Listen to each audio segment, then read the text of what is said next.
thank you for tuning in to Looking Down the Road, where we examine the intersection of road safety and the law. Today's guest has devoted his career toward making our roads safer. As an educator, as an entrepreneur, are some of the hats that he wears in fulfilling this role. My guest, let me introduce, is Phil Abitabile, and he was born and raised in Hudson, New York. He received his BA from SUNY Albany in 1971 in business distribution and traffic safety education. He also has served as a counselor in the prisons in Hudson and Greene County facility. He is a active member of the Sean's Run Committee, and he has just shown that he is a real doer when it comes to taking actions to keeping our roads safer. So without further ado, let me start out by Phil. Is what inspired you to get involved? No. William, first, you did mispronounce it. It's Abitabile. Abitabile, okay. That's okay. That's okay. We're used to it. We Abitables are used to that. It's strange how things happen. I was a senior at that time. It was called Albany State, not the University of Albany. Mm-hmm. Senior with my business education degree, and two Hudsonians who were in my fraternity said, "Phil, you're going to be a teacher. You want something in your back pocket that may help you someday?" And I said, "Sure." He said, "There's this driver education class that we have with Dr. Ellis, Richard Ellis," and he says it's a great course. I took the course, put it in my back pocket, and never knew when I was going to use it. Oh, maybe about 5 years into my teaching career, they needed a part-time driver ed teacher at Germantown, where I taught. I started doing that. Then, a friend of mine owned a driving school, and he said, "Could you fill in every once in a while?" He said, "You're a driver ed teacher, could you fill in every once in a while?" I said, "I'd love to." So every once in a while, I would fill in and do the 5-hour class. At that time, it was a 3-hour class. I'd do the 5-hour class. And a little bit later, that person retired, and he sold the business to me. So that's, it's just how things happen. Two friends, Roger, I'll tell you their names, Roger Ferrando and Ed Sturgis, okay, Hudsonians, graduated a couple years before me, said, "Hey, why don't you try this?" And lo and behold, this is my retirement job, and I love it.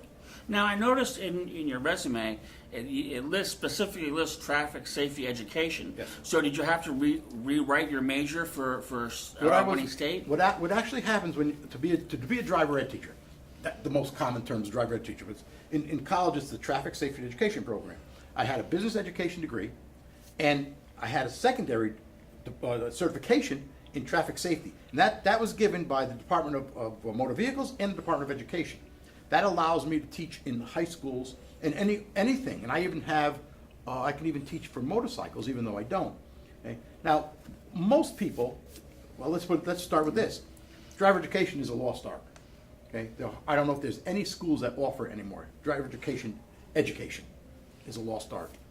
So I'm one of the few people. I'm one of the few dinosaurs. So if someone wants to teach the 5-hour class or the defensive driving class, they can go to a shorter class. But what I did is I actually had to take 400 level graduate course, 400 level courses, and then a graduate course to be permanently certified. So I have 9 hours in traffic safety education. Mm-hmm. So it wasn't an easy task, and it's like I said, let me think, what schools used to do it? Potsdam, Cortland, and Albany. They were the 3 schools that did traffic safety. But I'm talking about 1971. Okay? And now, Albany State, when Doc Ellis retired, that was the end of that program. Are you grooming anyone to take your place when you sit to retire? No, I am not.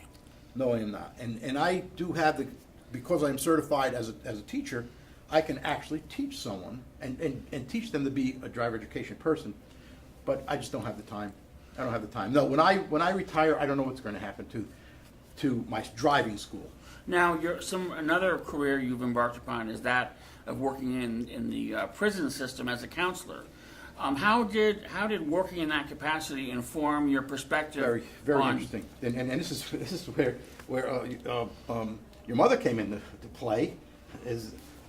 I was teaching in Germany. You're referring to Doris Aiken. Yes, Doris. I'm sorry. Mother. Yeah, sorry. Yes, mm-hmm. Doris came into play. And when I was teaching in Germantown, and during the summers I taught part-time at the prison in Hudson Correctional Facility. And they called me one day and said, "We have an opening for a business teacher. Are you interested?" I said, "Yeah, I would be." So I became a business teacher. I left Germantown after 15 years, went to the prison system, and I was there for about 4 years, and they talked about this layoff, a big layoff. This was probably in about 83, 84, and I took us, and they were going to lay off the business teachers. So here I am, probably about 35, 40 years old, and getting laid off from and with a son and a house, and I took a civil service test and became a counselor, and that was the opening. That's really where I saw. That's where I started seeing people, and where Doris came in was one of the inmates that I had. Now, my inmates at Hudson, they're a medium B facility, so they were the better inmates in the system. Mm-hmm. And there were a lot of them were drinking, driving, drug selling, and possession of drug. And we had a couple vehicular manslaughters at the end of their term. And this one gentleman I had, nice guy, and he told me a story. And his story was that he was from Troy. He had 2 or 3 drinking, driving offenses, took his license away. He was driving on one of the bridges over in Troy without a license and killed someone. So he was in for 6 to 18 years for vehicular manslaughter. Okay? And what year was that? That had to be, well, I'll tell you, your mother was sitting in the front row at his trial, and that's how I first heard her name. Well, that seemed like a very stiff penalty given the time back then. Yes, well, he was driving without a license. He had 3 other chances. So, yeah, but he pushed it to the max. Mm-hmm. And he said, when he went to court, he said, that darn Doris Haken was sitting right in that front row with her hat on all the time. Mm-hmm. And that's where I first heard her name. And from there, I started getting a little more interested. But probably what really pushed it was the Sean's Run. Mm-hmm. That was the peak of my interest. But did you think that your experience working in the prisons made you more empathetic toward the drunken driver? No, not towards the drunken driver. Maybe more towards the victims. Okay, because too many of these guys, they would say, "What are they going to do?" I said, "You're going to go out and drink and drive again? Oh, what are they going to do? Put me in jail?" No, they weren't afraid. You have to realize that everyone has to realize that it's a disease. Okay? But you have to help yourself. And these guys, while they're in prison, okay, they were doing a lot of things, and they were helping themselves, and they were going to programs, and some of them found the Lord. But when they got out there, okay, and later on, I was in the work release program, and some of the men would go out every day, and some of them would come back drunk. I mean, so you give them this break, and no, some it was a mistake, but I would say most of them, no. And were they cured? No. Because it's an everyday battle. I got to see the other side of it. And so I saw one side of it with the inmates, and then when I got involved with Sean's Run, I saw the other side. Mm-hmm. And when you have the two, it's like this. You can't feel sorry for them when you got a Sean situation. Right. Now, I got to know you through your work with the Hudson Safety Tree, and I got to say that my mother shared the safety tree with many people, and they always say, "Oh, that's a great idea." But rarely does someone come along and say, "That's a great idea. I'm going to bring it to my community." So that's very I'm very impressive that you took the idea and went with it and made it such a event that every year you have someone from the governor's office coming or local politicians there. It's very impressive how you built that. Can you talk about the growth of it? Well, first of all, let's talk about how I started it. And again, it was your mother. Mm-hmm. We're at a Sean's Run exhibition, if you know, because you're there. Right. And there are 15 or 20 exhibits there. My driving school being one, RID being another, and Doris and you had a poster. Mm-hmm. And I went up and said, "Doris, what is that?" And she says, "Oh, that's a safety tree." And she explained it to me. And that light bulb went on, and it didn't go on dim, it went on bright. Because from there, I went to the Columbia County Alcohol Resource Center. I went to Sean's Run, and there was another group there. And I have 7 people who started it, and 4 of them were right there that minute. And I brought them over, showed them the picture, and I said, "We want to do this." And then I made a contact with the hospital. Now, Sean's mother, Kathy, works for the hospital, so there's a soft spot there. We had something there, so they said, "Of course, let's find a spot for it." So we found a spot. So there was my 5th person or 6th person, and it just took off. The Sean situation the Frenches are very popular people in Columbia County, very nice people, as you know, mm-hmm. Very nice people. And when that tragedy happened to them, when I started the safety tree, it was an offshoot of Sean's Run. And I would say that, and I would say this is the kickoff of Sean's Run, because Sean's Run is the last part of April. Our tree is the first part of April. So it was the kickoff of Sean's Run month. And people just wanted to be part of it. And the more people that became part of it, the more people who wanted to be part of it. And plus, I was active. I was active in politics, and I was active in the community. So people knew me. When I asked, didn't ask them for a favor, but when I put in Sean's Run and me asking them, they started. And now they want to do it. The judges are personal friends of mine now. The DA I had in high school, by the way, Paul Scheich I had in high school is in Germantown. So they knew me, and they knew that I was serious about this, and they want to come, and you saw the outcome. The governor's office, well, it was a letter, and I happened to be, at the time, I was a Democrat person, I was Hudson City Democrat chairman. Yeah. So I didn't know a lot of people, but maybe just enough to tip the edge. And when I called them and told them what we wanted to do, the Governor's Traffic Safety Commission, they came down. And it's really great to have them down. And you have a very impressive plaque that's Yes. there to Yes. to And that illustrate that was donated. That was donated by another. It was the rock was donated by the local. It was Colaruso's. Okay, they have where they get sand and stuff. You know what I'm talking about? Right. Yeah, and the plaque was donated by someone else. The person who does the stones, the gravestones. Well, it just shows how resourceful you are in getting it. And someone else, done. someone donated the tree, okay, and then someone else donated the lights. And lo and behold, and just again, how things happen. They donated the tree. We found out 2 years later that one of the children of one of the owners of the people who donated the tree was killed in a drinking driving accident. So just how it turns out, and they came and they spoke. This was back in, we started in 2011, so it was probably 2012 or 2013. So here they donated a tree, and we're using it, and now we had them come in and be dedicated to them. Now, the safety tree started in 2008? 2010. 2000. 2010 is when I saw it it was April 2010. I worked on it all year, and I think 2011 was the first year. And the first year we dedicated it to Sean, Right. Sean French. And then from that point on, we took who we dedicated the Sean's Run to, okay, and every year we dedicate Sean's Run to someone, and then we dedicate that also for the safety tree. And I noticed that the types of victims that are honored at the safety tree has expanded. Can you talk about how that evolved and how? When you see, you're watching the news, okay, and you see something, you say, wow, look at that. I jot it down. Jot down a name. I'm in the process of doing that right now for 2019, okay, and Nico. Oh, the kid who was Okay, killed in the crash. That's a potential. The girl that they just did a baseball tournament for, just over the maybe 4th of July weekend. That's someone I'm trying to get right now because I happened a couple of years ago. But these are victims outside of Yes. drunk driving. Oh. They're other victims of other crimes. Are they murder victims? No. Only drinking and drugging and driving. That's it. That's it. Okay. That's it. Just drinking and Because drugging. and driving. I've seen so many bulbs plugged in there, and that I kind of wondered whether it was outside. What else we do is we find out each year how many people were killed in Columbia County and Greene County. Not names, just numbers. Because we are Columbia Greene. We cover both Columbia and Greene. And we change a bulb for every person, every number of person who was killed for a drinking and drugging and driving incident. So that's why you see so many bulbs. It's not only that one person. It's one year it was 5. Last year it might have been 6. 6 plus the 2, or 6 plus the 1. The one that we dedicate the race to. So it's very positive.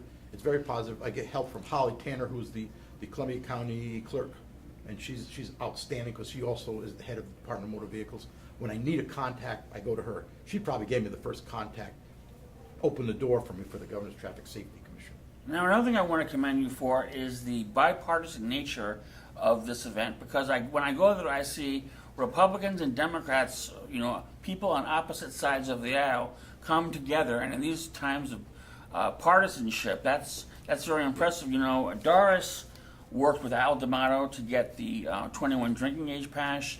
She had a very good relationship with Senator Joe Bruno, who was the Republican speaker for the state at the time.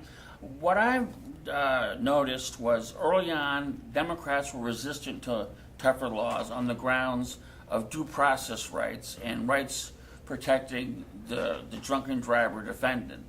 But on the other hand, Republicans are kind of opposed to tougher laws because they don't want it to impede on business practices. What are your thoughts on that? Well, I only look at the local level, okay, because that's really what I'm 10 or 15 years away from the state level, because I was involved in it, maybe 20 years away. Yeah, I was involved when Mario Cuomo was a governor. I was involved in politics, and locally, there's no Republican or Democrat. It's us. It's us. We're one group, and we just want to save lives. We, all of us, all those people there. They don't take their Friday evening off just for a picture. They do it because they believe in it. Okay? So there's really, as you said, there is really no politics locally. And I don't know about I just don't know about the statewide. I know that Governor Cuomo did some things, Mario that is, okay, back when, did some things, the seatbelt law. You know? He was one to sign a seatbelt law. So, you know, New York State is one of the safety states, safest safety states. We're one of the first seatbelt laws, the cell phone laws, first in the country. Okay? And that's so some of the politicians were behind it. I mean, and they're not easy things. Do you know we were one of the last states to raise the drinking age to 21? Did you know that? Well, I knew that there had been other states that had lowered or raised the drinking age, and that was a national bill, so that it blanketed everyone in that capacity. We were one of the last states, which is odd because we were usually the first state for traffic safety. Us in Detroit, or us in Michigan, we were the two states that always were led in traffic safety. Okay, and two issues of traffic safety that have emerged in the last 10 years is texting while driving and opioids. Can you talk about how those two issues have maybe complicated the issue or made it? Okay. Definitely complicated the issue. Definitely made it driving a lot more difficult.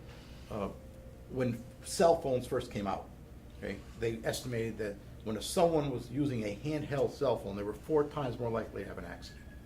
They did more statistics and they did more work, and they found out that, and they made a law to that effect. They found out that when someone is using a cell phone, they're still 4 times more likely to have an accident, even if it's not handheld, because you can't do two things. Now that's a cell phone. What's the next step? The smartphones. They're not phones. I think I saw the statistic that young adults use their smartphones like 5 times more for non-talking purposes. Now I look at what I do, and I'm saying, you know what? I probably use my phone for non-talking purposes, non-telephone purposes, probably 3 times as much, and maybe as much as 4 times as much. And I'm not a big user. But you don't do it while you're driving. But I don't do it when I'm driving. But even when you're doing it legally, you still can't do it. And the number now is 23 times more apt to have an accident. 23 times more apt to have an accident when you're using a smartphone, handheld smartphone. So we changed the laws. And the laws, and they've probably been changed maybe about 5 years now, they don't talk about cell phones anymore. They now say portable electronic devices. So that includes cell phones, tablets, computers, all of games, cameras, and all those things that weren't including in cell phone. They talk about cell phone. We're talking about cell phone. Well, they're not cell phones anymore. They're portable electronic devices. Well, and the law's tougher. The behavior of someone who's inclined to use their cell phone is very different than someone who's inclined to get behind the wheel drunk. They're different. So I think you need to approach the educational component of that differently. For sure. In fact, the educational component of drinking and driving, that can be done as an educational aspect. I think that the cell phone use has to be done technologically. It has to be something that's done when you are in a car in the driver's seat. You can't use that phone. Okay, and it's got to be. Believe me, it's well above me. But it does get pretty complicated when you get into emergency situations. And that's what I was just going to say. This has to be an emergency button somewhere. But that's the way, because they are not going to stop.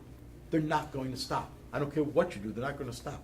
And they're 5 points. If you get convicted of a portable electronic device, 5 points on your record. 5 points. That's the same amount of points as someone passing a school bus. That's how dangerous it is. 5 points. And yet, you look. My brother was a judge. Probably the most cases that he saw was cell phone use. Well, that time cell phone use, and now portable electronic device use. Now, for our viewers who might not know, how does that 5 points get established? Is that something the insurance industry does? Is it passed on the state level or federal level? When I talk about the 5 points, you can get up to 12 points if you get more than 11 points in an 18-month period. And I'm talking about Department of Motor Vehicle points. For different violations, you have different points. And speeding, for instance, the most common moving traffic violation. Okay? It can go from 3 points up to 8 points if you're going 40 miles or over.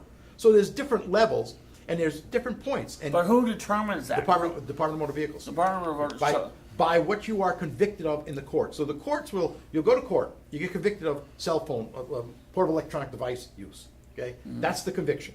Not driving on a pavement. The conviction is that. That gets sent up to Albany, Department of Motor Vehicles, and they'll put the points on your record.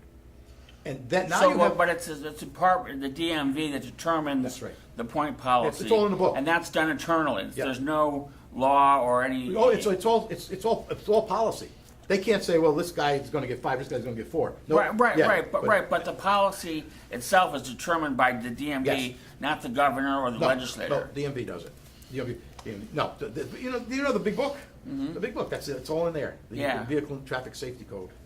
Now, also the other issue that I brought up was opioids, and I think that's played a pretty significant increase. I think you told me that the opioid deaths have exceeded the drunk driving deaths. It was, I think, in the year 2016, with young adults driving. Okay, and I don't know what the definition of young adults is. It's probably under the age of 21. Okay, in 2016, 42% of them had a drug other than alcohol in their system, and 38% of them had alcohol in their system. That's the first time that non-alcoholic drugs were more than alcohol. And also that's reflected in the safety tree. That's right. Memorial. Yes, and that's what we've done. The last year, we don't only ask for drinking and driving, we ask for drinking and drugging and driving. Mm-hmm. Yes, so yes, it is reflected, and that's going to be a tough issue too. But that can follow the same as the drinking driving. They're drinking driving and drugging and driving and texting. They're they have to be handled 2 different ways.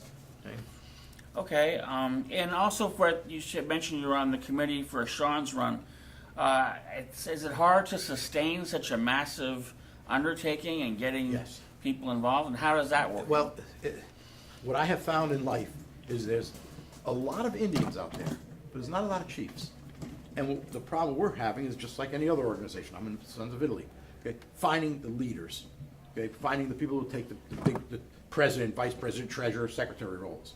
But once you get those people, okay, and you say, hey, I need somebody to do the food concession, okay, or I need somebody to take care of putting the cones out, boom, boom, boom, just like that. And we have a great committee of probably about 40 volunteers, the core committee. Mm-hmm.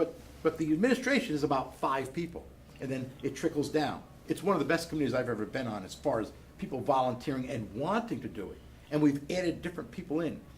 This past year, and I wish I knew her name because I would mention it, but we had a lady who's going to take care of Paula, care of the whole. No, Paula she's doing she's with the Alcohol Resource Center, but someone who's going to do the whole gym, and she's an organizer, and she just took notes last year, and she's taking notes, and boy, I could see the wheels turning. How sometimes you need a different eye looking at things, and we've done it this way so many years.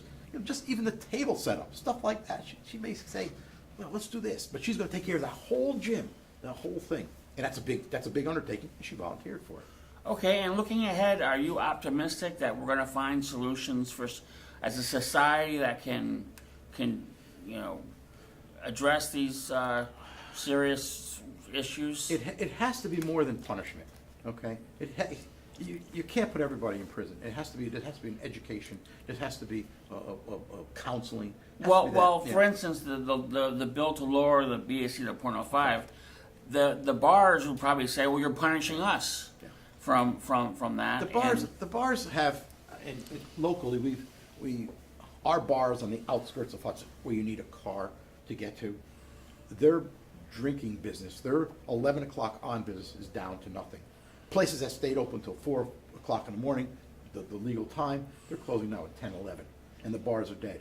So it's happening, but it took a long time. It's happening, but there's still going to be people that they don't care.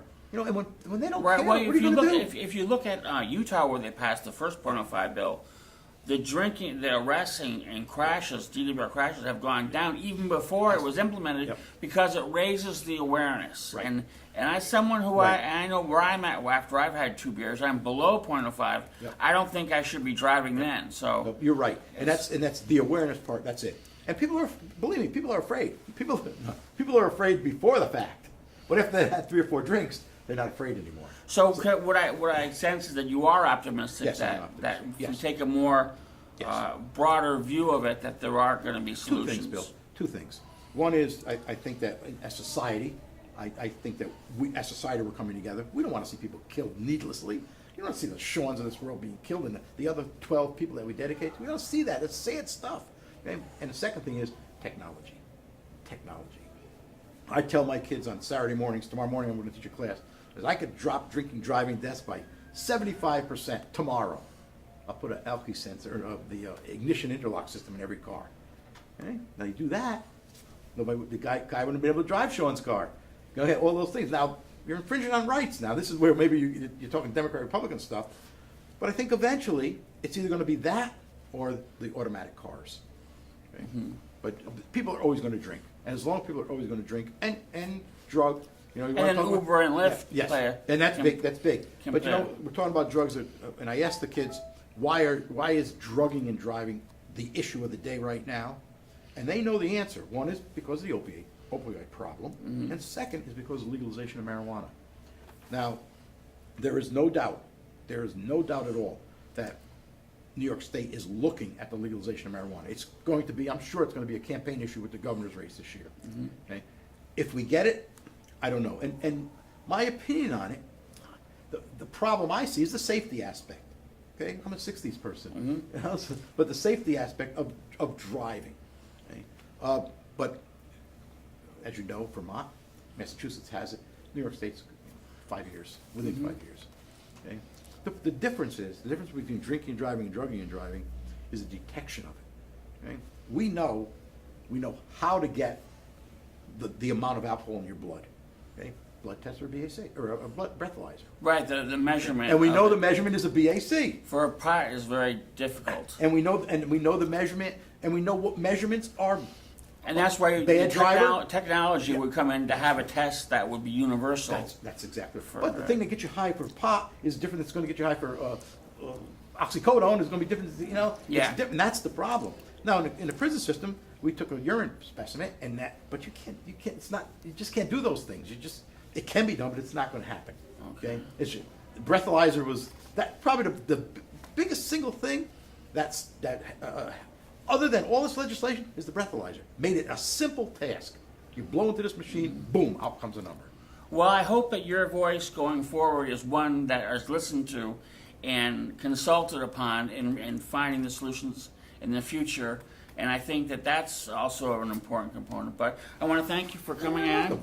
And Thanks for having me. for sharing us with our viewers. And I will tell you that you can learn more about these issues by going to our website, rid-usa.org, and it also shows you how to get involved with legislation that's happening in New York State. So thank you for tuning in, and until next time, we'll be looking down the road.